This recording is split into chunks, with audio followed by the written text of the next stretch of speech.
ഞായറാഴ്ചയുണ്ടായ ശക്തമായ കാറ്റിലും മഴയിലും വിധവയായ വീട്ടമ്മയുടെ വീടിന്റെ മേൽക്കൂര തകർന്നു.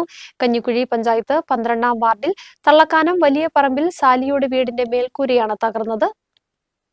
ഞായറാഴ്ച രാത്രിയിലുണ്ടായ ശക്തമായ കാറ്റിലും മഴയിലുമാണ് വിധവയായ വീട്ടമ്മയുടെ വീടിന്റെ മേൽക്കൂര കാറ്റെടുത്ത് തകർത്തത്. കഞ്ഞിക്കുഴി തള്ളക്കാനം വലിയപറമ്പിൽ സാലിയുടെ വീടിന്റെ മേൽക്കൂരയാണ് പൂർണ്ണമായും തകർന്നത്. വീടിന്റെ മേൽക്കൂര തകർന്നതോടെ വീട്ടുപകരണങ്ങൾ ഉൾപ്പെടെ മഴ നനഞ്ഞ് നശിച്ചുപോയി. കഴിഞ്ഞ ദിവസങ്ങളിൽ ഈ പ്രദേശത്ത് ഭയങ്കര കാറ്റും മഴയുമായിരുന്നു.